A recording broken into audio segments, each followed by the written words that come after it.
प्रेम से बोलिए सियावर रामचंद्र की जय। श्री रामचरितमानस अथ अयोध्या कांड। प्रभु की कृपा भयं सब काजू जन्म हमार सुफल भ आजू। प्रभु की कृपा भयं सब काजू जन्म हमार सुफल भ आजू। अजिन बसन फल असन मही शयन डास कुशपात। बसि तरु तरहि नित सहत हिम आतप बरसा बात। प्रभु की कृपा भयं सब काजू जन्म हमार सुफल भ आजू। प्रभु की कृपा भयं सब काजू जन्म हमार सुफल भ आजू। वे वलकल वस्त्र पहनते हैं, फलों का भोजन करते हैं, पृथ्वी पर कुश और पत्ते बिछाकर सोते हैं और वृक्षों के नीचे निवास करके नित्य सर्दी गर्मी वर्षा और हवा सहते हैं।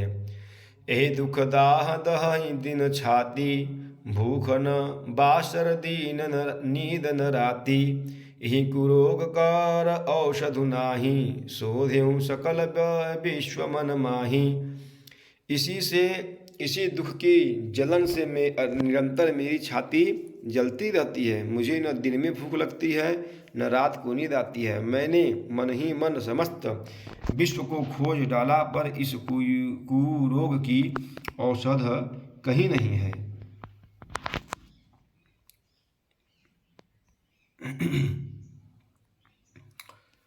मातु कुमत बढ़ई अघमूला, तेहि हमार हित किन्न बंसूला।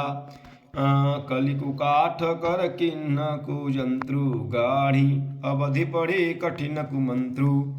माता कुमत बुरा विचार पापों का मूल बढ़ई है।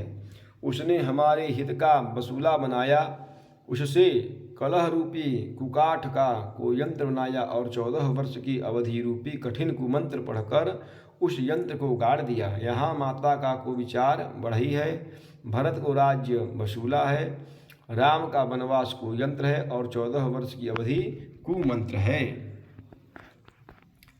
मुहि लगी यह कुठाटू तेहि ठाटा, घालिसी सब जगु 12 बाटा। मिटई कुजोगु राम फिर अब आए, बसई अवध नहीं आन उपाए। मेरे लिए यह सारा कुठाट पूरा समाज रचा और सारे जगत को 12 बाट छिन्न भिन्न करके नष्ट कर डाला। यह कुयोग श्री रामचंद्र जी के लौट आने पर ही मिट सकता है और तभी अयोध्या बच सकती है, दूसरे किसी उपाय से नहीं। भरत बचन सुनि मुनि सुख पाई, सब ही किन्न बहु भांति बढ़ाई। तात करहु जनि सोच विशेषी, सब दुख मिटहि राम पग देखी। भरत जी के वचन सुनकर मुनि ने सुख पाया और सभी ने उनके बहुत प्रकार से बड़ाई की। मुनि ने कहा कि हे तात, अधिक सोच मत करो, श्री रामचंद्र जी के चरणों का दर्शन करते ही सारा दुख मिट जाएगा। प्रभु की कृपा भयं सब काजू जन्म हमार सुफल भ आजू। प्रभु की कृपा भयं सब काजू जन्म हमार सुफल भ आजू। करि प्रबोध मुनि बर कहऊँ, अतिथि प्रेम प्रिय होहूँ। कंद मूल फल फूल हम देहि लेहूँ कर छोहूँ। प्रभु की कृपा भयं सब काजू जन्म हमार सुफल भ आजू। प्रभु की कृपा भयं सब काजू जन्म हमार सुफल भ आजू। इस प्रकार मुनि श्रेष्ठ भरद्वाज जी ने उनका समाधान करके सब आप लोग हमारे प्रेम प्रिय अतिथि बनिए और कृपा करके कंद मूल फल फूल जो कुछ हम दे स्वीकार कीजिए। सुनि मुनि वचन भरत ही सोचू, भयंकु अवसर कठिन सकोचू। जानि गुरहि गुर गिरा बहोरी, चरण बंदी बोले कर जोरी। मुनि के वचन सुनकर भरत के हृदय में सोच हुआ कि यह बेमौके बड़ा बेढप संकोच आ बढ़ा। फिर गुरुजनों की वाणी को महत्वपूर्ण आदरणीय समझकर चरणों की वंदना करके हाथ जोड़कर बोले, सिर धरि आयसु करिय तुम्हारा, परम धर्म यहु नाथ हमारा। भरत बचन मुनि मर मन भाई, सुचि सेवक शिष्य निकट बुलाए। हे नाथ, आपकी आज्ञा को सिर चढ़ाकर उसका पालन करना यह हमारा परम धर्म है। भरत जी के ये वचन मुनिश्रेष्ठ के मन को अच्छे लगे। उन्होंने विश्वास पात्र सेवकों और शिष्यों को पास बुलाया। चाहिए किन्हीं भरत पहुनाई, कंद मूल फल आनहु जाई। भले ही नाथ कहीं तिन्न सिर नाये, प्रमुदित निज निज काज सिधाए। और कहा कि भरत की पहुनाई करनी चाहिए, जाकर कंद मूल और फल लाओ। उन्होंने हे नाथ बहुत अच्छा कहकर सिर नवाया और तब वे बड़े आनंदित होकर अपने अपने काम को चल दिए।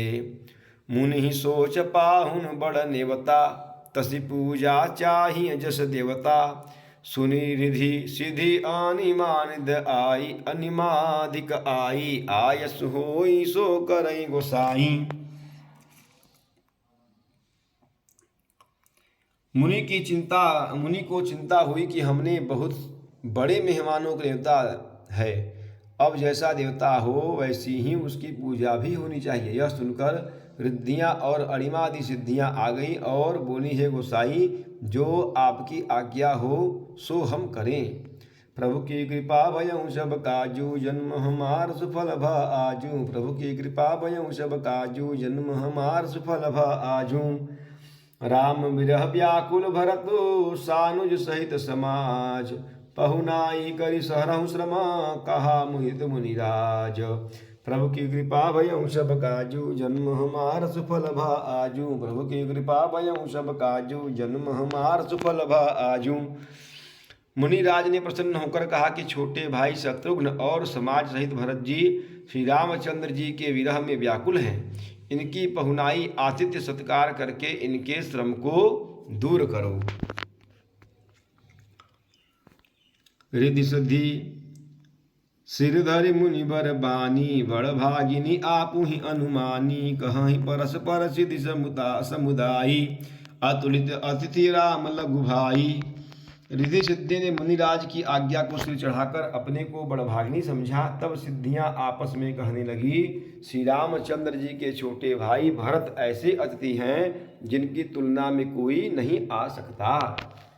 मुनि पद बंदी करिय सोई आजू, होई सुखी सब राज समाजू। अस कहीं रचे रुचिर गृह नाना, जेहि बिलो की बिल खाही विमाना। अतः मुनि के चरणों की वंदना करके आज वही करना चाहिए जिससे सारा राज समाज सुखी हो। ऐसा कहकर उन्होंने बहुत से सुंदर घर बनाए, जिन्हें देखकर विमान भी बिलखते हैं, लजा जाते हैं। भोग विभूति भूरि भूरि राखे, देखत जिन्हि अमर अभिलाषे। दासी दास साजु सब लीन्हे, योगवत रहि मन ही मनु दीन्हे। उन घरों में बहुत से भोग, इंद्रियों के विषय और ऐश्वर्य ठाट बाट का सामान भरकर रख दिया, जिन्हें देखकर देवता भी ललचा गए। दासी दास सब प्रकार की सामग्री लिए हुए मन लगाकर उनके मनों को देखते रहते हैं, अर्थात उनके मन की रुचि के अनुसार करते रहते हैं। तब समाजु सजी सिधि पल माही, जे सुख सुरपुर सपने हुनाही। प्रथम ही बास दिए सबके ही, सुंदर सुखद यथा रुचि जेहि। जो सुख के सामान स्वर्ग में भी स्वप्न में भी नहीं है, ऐसे सब सामान सिद्धियों ने पल भर में सज दिए। पहले तो उन्होंने सब किसी को जिसकी जैसी रुचि थी वैसे ही सुंदर सुखदायक निवास स्थान दिए। प्रभु की कृपा भयउ सब काजू, जन्म हमार सुफल भ आजू। प्रभु की कृपा भयउ सब काजू, जन्म हमार सुफल भ आजू। बहुरी सपरिजन भरत कहूँ, ऋषि अस आय सुदीन। विधि विषमय दायक विभव, मुनि बर तप बल कीन्ह। प्रभु की कृपा भयउ सब काजू, जन्म हमार सुफल भ आजू। प्रभु की कृपा भयउ सब काजू, जन्म हमार सुफल भ आजू। और फिर कुटुंब सहित भरत जी को दिए, क्योंकि ऋषि भरद्वाज जी ने ऐसी ही आज्ञा दे रखी थी। भरत जी चाहते थे कि उनके सब संगियों को आराम मिले, इसलिए उनके मन की बात जानकर मुनि ने पहले उन लोगों को स्थान देकर पीछे सपरिवार भरत जी को स्थान देने के लिए आज्ञा दी थी। मुनि श्रेष्ठ ने तपोबल से ब्रह्मा को भी चकित कर देने वाला वैभव रच दिया। मुनि प्रभाव जब भरत बिलोका, सब लघु लगे लोकपति लोका। सुख समाजु नहीं जाई बखानी, देखत वीरति विसारहि ज्ञानी। जब भरत जी ने मुनि के प्रभाव को देखा तो उसके सामने उन्हें इंद्र, वरुण, यम, कुबेर आदि सभी लोकपालों के लोग तुच्छ जान पड़े। सुख की सामग्री का वर्णन नहीं हो सकता, जिसे देखकर ज्ञानी लोग भी वैराग्य भूल जाते हैं। आसन शयन सुबसन बिताना, वन बाटिका विहग मृग नाना। सुरभि फूल फल अमीय समाना, विमल जलाशय विविध विधाना। आसन सेज सुंदर वस्त्र चनोवे, वन बगीचे भांति भांति के पक्षी और पशु, सुगंधित फूल और अमृत के समान स्वादिष्ट फल, अनेकों प्रकार के तालाब, कुएं, बावली आदि निर्मल जलाशय। असन पान सुचि अमीय अमी से, देखि लोग सकुचात जमी से।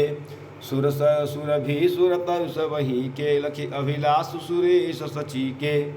तथा अमृत के भी अमृत सरीखे पवित्र खान पान के पदार्थ थे, जिन्हें देखकर सब लोग संयमी पुरुषों विरक्त मुनियों की भांति सकुचा रहे हैं। सभी के डेरों में मनोवांछित वस्तु देने वाले कामधेनु और कल्प वृक्ष हैं, जिन्हें देखकर इंद्र और इंद्राणी को भी अभिलाषा होती है, उनका भी मन ललचा जाता है।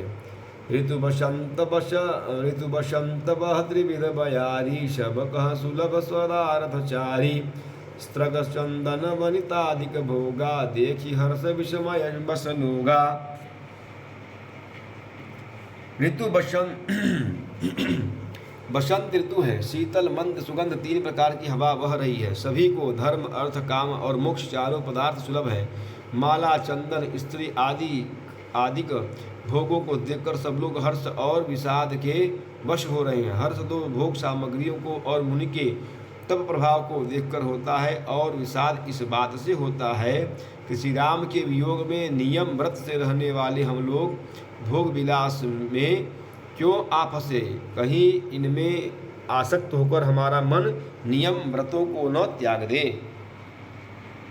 प्रभु की कृपा भयउ सब काजू, जन्म हमार सुफल भा आजू। प्रभु की कृपा भयउ सब काजू, जन्म हमार सुफल भा आजू। संपत्ति चकई भरत चक, मुनि आगे सखेलवार। तेहि निशि आश्रम पंजरा, राखे भावी अनुसार। प्रभु की कृपा भयउ सब काजू, जन्म हमार सुफल भा आजू। प्रभु की कृपा भयउ सब काजू, जन्म हमार सुफल भा आजू। संपत्ति भोग विलास की सामग्री चकवी है और भरत जी चकवा हैं, और मुनि की आज्ञा खेल है, जिसने उस रात को आश्रम रूपी पिंजड़े में दोनों को बंद कर रखा, और ऐसे ही सवेरा हो गया जैसे कि बहेलिए के द्वारा एक पिंजड़े में रखे जाने पर भी चकवी चकवे का रात को संयोग नहीं होता, वैसे ही भरद्वाज की आज्ञा से रात भर भोग सामग्री के साथ रहने पर भी भरत जी ने मन से भी उनका स्पर्श तक नहीं किया।